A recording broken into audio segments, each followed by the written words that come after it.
Kelly Olynyk continues to be the thread that holds the fabric together. Let's give him some kudos. Next on Locked On Jazz.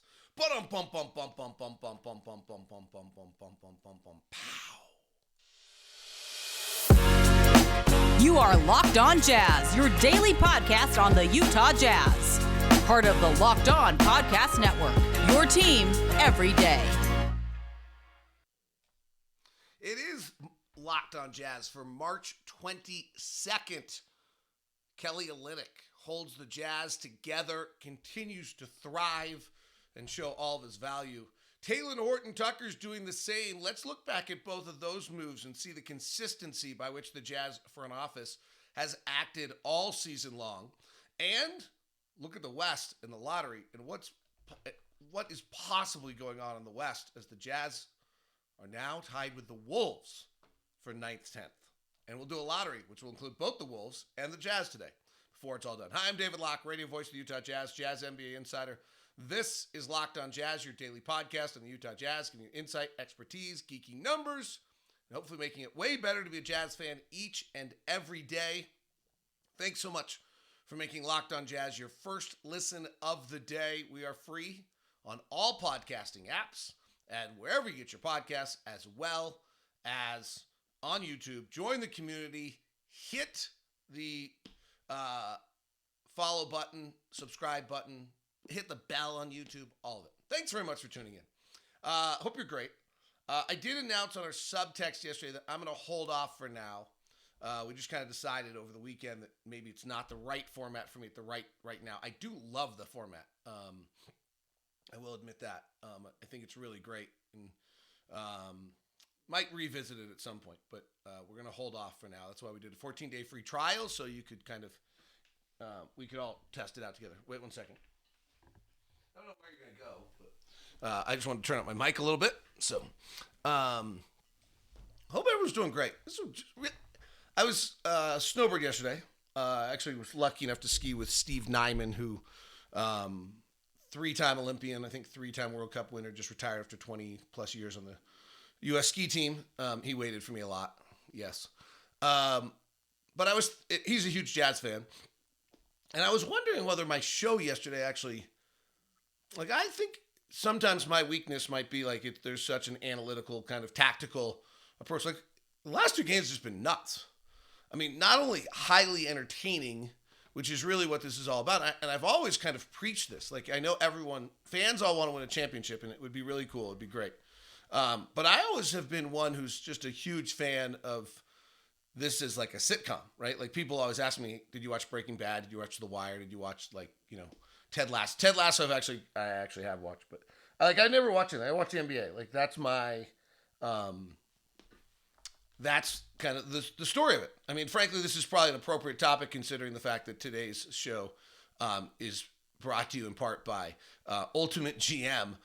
You ever dreamed of becoming an NBA GM, managing your basketball franchise? Then this game is definitely for you. To download the game, visit ultimatebasketballgm.com and look it up at app stores. Our listeners get 100% free boost to their franchise when using the promo code LOCKEDON, all caps, in the game. So, I mean, my point on that, I did sneak in a sponsor that I forgot, but is the journey from the start of the year to the end of the year, hopefully long, is this 7-8 month journey that we go on with our team, and it has ebbs and flows and ups and downs, and then you get to know the people a little bit, and I find it that to me is the most enjoyable. Sure, if you win a championship at the end of it, I guess that's the ultimate, and I understand there are fans out there where somehow the worth of the season is solely based on the self-worth you get out of the wins. I got it. I'm not that guy. I think I understand how hard it is to win a championship. I think I understand how nearly impossible it is. And so I enjoy the journey. And I'm not sure that yesterday I grasped to you all as well enough. Oh my gosh, those last 2 games, beating Boston, beating Sacramento, just being plus 500, not that it's wins again, since the trades, this is craziness. I mean, it's really relatively undefinable. I've run through my theories of why these things have happened. My theory for a long time, based on Friday point game shows, is just Lowry's way better than anyone realizes. Lowry's way better than anyone realizes. Like, so okay, well then Lowry didn't play and we beat Sacramento, who then got crushed last night. So, there were some real aspects coming into the All-Star break that Sacramento felt like they were about to go this way, and they turned around and won 11 of 13. Now Boston was rested. They weren't. That matters. Boston wasn't rested against us. We were. That matters. Okay. But it's still just remarkable how these guys are pulling this off, grabbing these wins, competing at this level every night. I mean, it's a little bit of Will Hardy's I love this team. I hope you do too. Comment. And it's pretty great. And to watch the growth of the players. And that gets me. The next thing is, hey, I get it. We're in love with Lowry. We're in love with Walker. We're in love with Ochai. And we all see them having this incredible future with us. Let's take a minute about Kelly. Because Kelly's really a pretty special player. And I don't know what his role is going forward. I don't know actually what he's kind of a funky player. And he's been on these really good teams in Boston and Miami. And there might be an aspect of where he's actually better off being on kind of this exact team at 31 years old, where he is able to kind of lead by example and get extra time. He has a non-guaranteed contract next year for $12 million. I don't know under whose control. I have to check. But boy, if that's under our control, let's bring him back. Because he rolls night to night. And in our post-game interview the other night, he said he rolls quarter to quarter and evolves how the team needs him. So going into the game against Sacramento, Kelly Olynyk was the leading available scorer for the Jazz with the injuries. And then he went and acted like it. Like he went out in a way that we haven't necessarily seen out of him. And he went and took 12 shots, which is the most shots he's taken in all but 2 games since early November or late November. And he had 10 rebounds. He's had double-digit rebounds both the last 2 games. He's had, as the team evolves and different things are needed, he's turned around and had 8, 6, and 7 assists the last 3 games. And this is like all inside of his skill set. And it goes, I've been fortunate to spend a lot of time talking to Kelly this year. And I love to tell this story about Kelly because I think it tells you all you need to know about him. Like, the one thing about Kelly, like, he had 3 weddings. This is my favorite story. Kelly had 3 weddings to the same woman this summer. They got married, but if you're going to get married and you have a bunch of financial resources, you might as well do it 3 times. So they got married, I think, up in Idaho or somewhere close where his wife's from with a family wedding. Then they got married in Vegas by an Elvis impersonator, because doesn't everybody want to do that at some point in time? And then they went and got married in Napa with their like big bash, everyone wearing their their hat on backwards and being the Kelly Olynyk and big ass party with a shot clock and all the rest of it in Napa with all their friends. It's kind of perfect, right? Anyone who's gotten married actually knows that like the problem with the wedding is that 1, it's too big and too expensive. You got to afford it. 2 is that like you're mixing and matching between your parents' friends, your friends, and everything else. And so just separate it all. It tells you a little bit of kind of what a free spirit is. Goes through every practice with a hat on backwards. Literally during practice still wears the hat. Would in a game if he could. And then plays the game. I loved the comment by Will Hardy. He plays the game in an unscoutable manner. There's actually no tendency to his game. He doesn't have an up and under move. He always does. He doesn't have a this. He actually pump fakes almost every time he touches the ball. Every play to him, he's like an artist out there. It's almost like every play to him out there is a blank canvas for him to like try to make some artistic play. There probably are some times where he'd be better off just making the natural play. Sure, but that's not who Kelly Olynyk is. And if you look at what Kelly's done since we make the trade. So we make the trades on February 8th. And I thought Will Hardy said, well, like, he doesn't mean this critically about Kelly, but Kelly probably likes the fact that guys are out, because then he expands his role, because he's astute enough that prior to the trade, he understood what his role was, where he fit, how he's supposed to meld in. Since then, he's played 29 minutes a night. Listen to these numbers. This is crazy. He's shooting 52% from the field, 41% from 3. He's scoring 14 points, grabbing 8 rebounds, and has 4 assists a game. His plus minus is a +5. He's got warts. Like, don't misunderstand me. He's like, we cannot defensive rebound when he's on the floor. It's crazy. But when he does all sorts of other things that are just fabulous. And you can actually see him, like, if you go back to the beginning of the year, he scores 20 in 2 of our first 3 games. And he kind of tries to, and he's shooting the lights out on the 3. And he kind of just tries to figure out where he is. He goes up in these 13 shots, 5 shots, 6 shots, tries to figure it out throughout. He sprains his ankle. And he deals with the ankle sprains for a long time. And now that he's back and healthy, and we have a different role for him, he's just been brilliant. And he on a team where we opened the year talking about we had nobody who passed the ball. He's like the last, now Chris Dunn probably passes. He's the last and remaining passer. And he sets the tone on how this team plays. It's pretty great. So tip of the hat, maybe I should have done this segment like this for our Kelly Olynyk tribute today. It's not a flat brim, but we'll do that. So I wanted to just make sure I got it. We're in love with Walker. We're in love with Ochai. We're in love with Larui. We should be in love with this whole team, as Will Hardy said.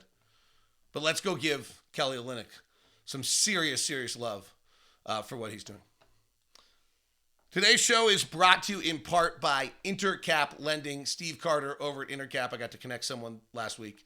Makes me happy whenever I get to connect someone from Intercap Lending because Steve Carter is the greatest customer service person on the planet. And so from my standpoint, Locked On is giving back at that point, and it's pretty great. And as I talked about yesterday, really, you guys do an incredible job of supporting our sponsors, and I appreciate it. And this is a case where our sponsor is so great that it's wonderful for me. So Intercap Lending is one of the largest independent lending companies. They're hyper-responsive. They embrace change. The borrower experience great. And Steve Carter's our own personal loan officer, and it's just one of the best relationships we have. So it's Intercap Lending. You can call Steve at 385-800-8528 or just email me at dlock09@gmail.com. If you're looking for a loan, trying to navigate this world right now, Steve's your guy. We'll set you up with him. Intercap Lending, NMLS number 190465. For more information, visit intercaplending.com. Just email me at dlock09@gmail.com. And I'll set you up with a VIP hookup with Steve. If you don't want to do that, you don't want me to know your business, I totally get it.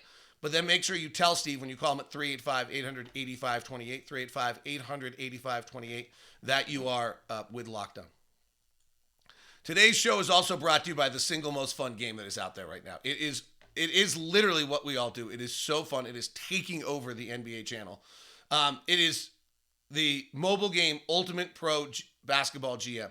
Ever dreamed of becoming an NBA GM, managing your own basketball franchise? Well, your dream can come true, and this is definitely for you. Manage every strategic aspect of your team, play through the season, lead your team to glory, hiring the right coaches, assistants, trading players, making picks, navigating your franchise through free agents. So fun.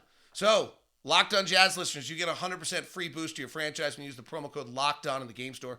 So make sure to check it out. To download the game, visit probasketballgm.com, scan the code, look it up in the app stores. That's probasketballgm.com. Probasketballgm.com. Ultimate GM. Start your dynasty today.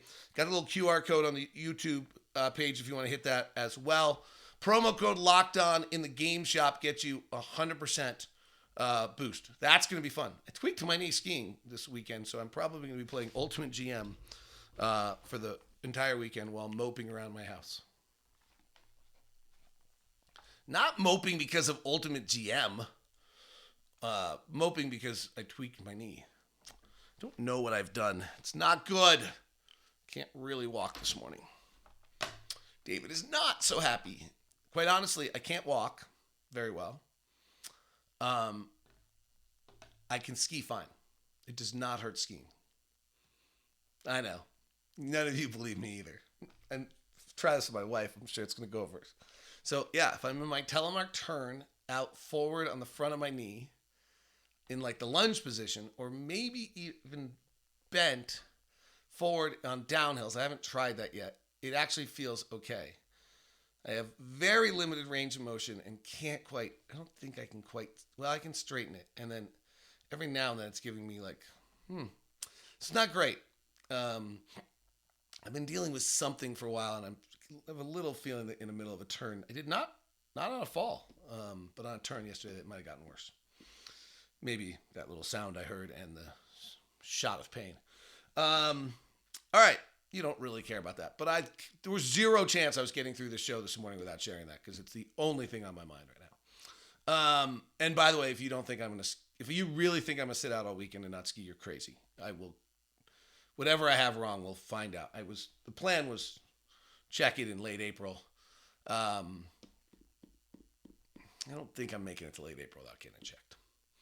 All right. Here's the other thing about the Kelly Olynyk trade, and also about the Taylor Horton-Tucker trade, and a little bit about the Mike Conley, Malik Beasley, Jared Vanderbilt, Nickeil Alexander-Walker trades. I actually feel like, I know there's like some indecision on Jazz fans of like, should we be tanking? Should we be going for playing? Like just enjoy it, like, because it's crazy, and I get it. Like I'm with everyone on this. Everyone who talks to me like, I got it. Like I looked at the schedule like 10 games ago and was like, oh, if we lose 23 of our next 27, like we go to the 5th pick, and like, okay, it was a great season, and we're not doing it. We didn't do it. Well, if you actually look at kind of the three, so we make the Donovan and the Rudy trades, which are, trading at peak value our two best players on the decision that team did not have it. That decision, by the way, like if you just want to have a really good debate amongst your friends, I think everyone agrees with. Also, I think there's also a level on this. I'm now a little bit off course here, that you got offered so much you had no choice, right? Okay. I think there's actually a level to that. Like the Minnesota trade came in, and at such a level that you had to take it. You're negligent if you don't. And then that leads you to making the Donovan trade, where you also got a ton of stuff. Larui Markkanen and Ochai Agbaji, namely, and you're probably good, frankly, on that trade. Larui Markkanen, Ochai Agbaji for Donovan Mitchell is probably a fair trade. And now we got 3 more picks coming. And a pick swap. So both those deals are like, you have to make them. There is a part of me, honestly, I'm not going to lie, that like Oklahoma City goes and beats the Clippers last night when the Clippers are supposed to be clicking in to be ready to go. And they just haven't clicked yet. And Denver suddenly doesn't seem right. And Memphis has their issues. There is a part of me that wonders, like, gosh, couldn't have we just like found a way to hold this thing together for another year? And like maybe it was just with Will Hardy as head coach instead of Quinn Snyder. And win this thing? Like it does, like, now you also would then have not had any of these pieces for the future, and you'd be starting in a totally different spot. So it makes sense. And what my point so I just think that's like, if you guys want a fun discussion amongst yourselves, like I think that's a fun discussion. That's what we do. That's the ultimate GM part of this. Like have that discussion. It's fun. There's no answer. There's no right. I mean, there's probably 2 right answers. Or actually, what we've done is a right answer. The other one's probably a wrong answer. Wow, that's crazy. The other one's probably a wrong answer, but would be an interesting answer. What we've done since then, I think, is worth kind of looking at. Because the trades have actually all been consistent and none of them have been tanks. And so when I actually hear, I was like, well, I thought we were tanking. Actually, there's been nothing about what our front office has done that's been a tank.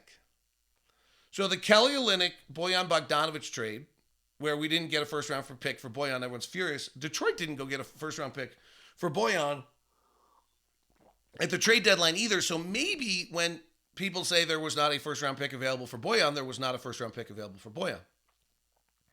And what the Jazz did there is they actually saved $7 million. They opened up playing time for Larui Markkanen. And they got Kelly Olynyk, who we just talked about has been like vital. Without Kelly Olynyk to start this year, oh my gosh, we probably really are terrible.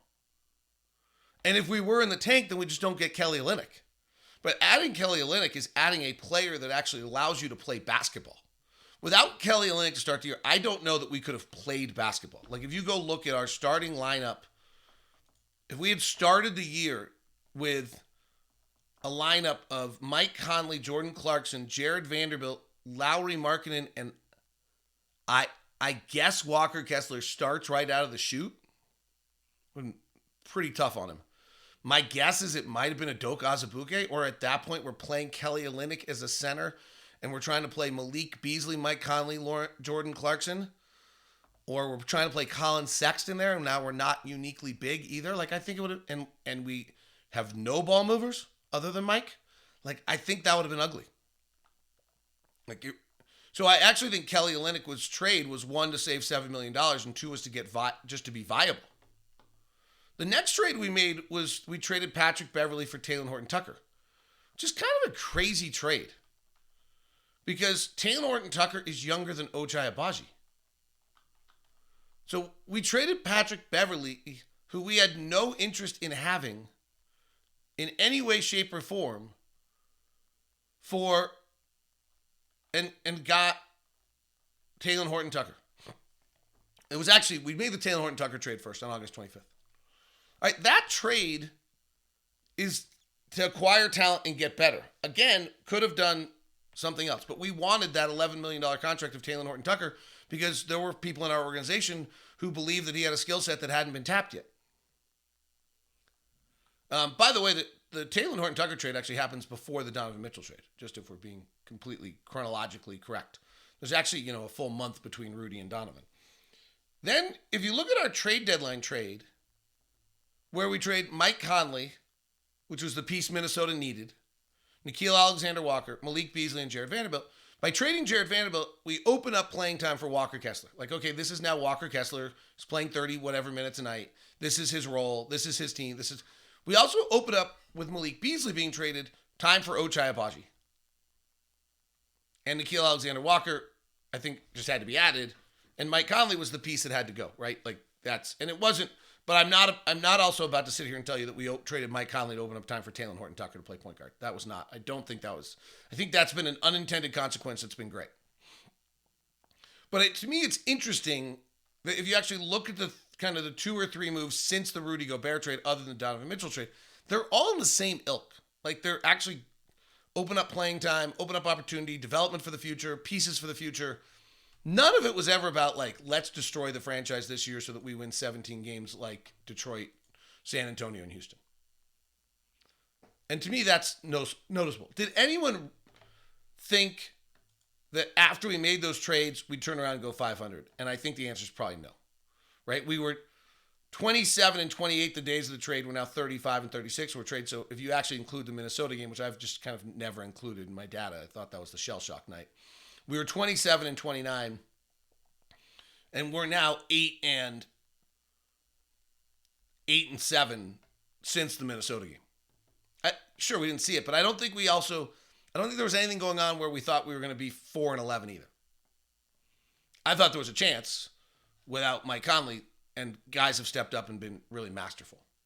But I do think if you kind of look what the franchise has done, it's been pretty consistent. You can decide whether you think that's right or wrong. Like, you can actually, right, there's 3 great debates here. One is, I would have rather had us just completely undo it and win 15 games and go get in the victor sweepstakes and understand that the 3rd pick is better than the 6th pick and the 6th pick is better than the 12th pick. The other one is like the discussion I brought up, which is, as the West just flounders right now, is there any way you could have just adjusted around the edges and held that core together for another year and let them go at it and see whether or not they would have been able to do it? I think the answer probably is that might have been rotten. And you push it one extra year and you really make a mistake. But they're good discussions, frankly. They're fun. That's what this is all about. It's why you play the fun Ultimate GM, right? This is like what it's all about. So anyway, I thought that's at least consistent. Taylor's really done a neat job. That's a fun story as well. And night to night, right? He was brilliant the other night and he wasn't as good. And then Chris Dunn was good. Like, these are the fun things for you. Today's edition of Locked On is brought to you in part by our friends over at FanDuel. FanDuel.com/LockedOn, America's #1 sportsbook. FanDuel gets you the no-sweat first bet up to $1,000 with the tournament heating up. Sweet 16 going on this weekend, starting tomorrow. The bonus bets are back. If your first bet doesn't win, just download the FanDuel Sportsbook app. It's safe, secure, super easy to use. Then you get to bet on everything from the money line to points scored to threes drained. You can do the core stuff like spreads, totals. You can do player props, rebounds. You can have some fun too. like more exclusive bets, like 2 3-pointers scored in the first 3 minutes. I wouldn't do that in college.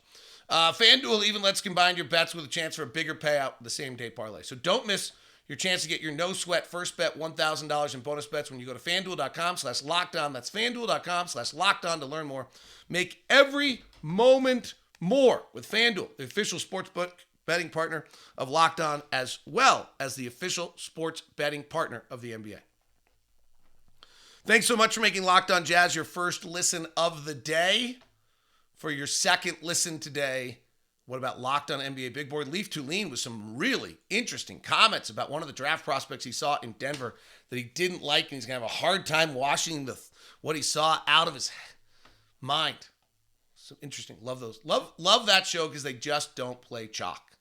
All right, last night, Oklahoma City beat the Clippers 101-100 in a surprise, and New Orleans crushed San Antonio last night. We'll see if Brandon Ingram had 32. So those are the games with West impact. So here's where we sit tonight. Denver's 1, Memphis is 2. Those are getting pretty solid. Sacramento lost last night to Boston. So the top 3 are set. It's going to be Denver, Memphis, Sacramento, maybe in that order. We don't have that much left, right? We got 11 left. Phoenix is hovering at 4, and they're 5-5 in their last 10. The Clippers are at 5. They're 5-5 in their last 10. A game behind Phoenix. And Golden State is at 6, at 37-36. They've won 4 of their last 10. Oklahoma City's won 8 of their last 10. They've won 2 in a row. They are now 7th. And they are a half game out of 6th. Crazy. Dallas, who's won 4 of their last 10, have never gelled yet, are at 500.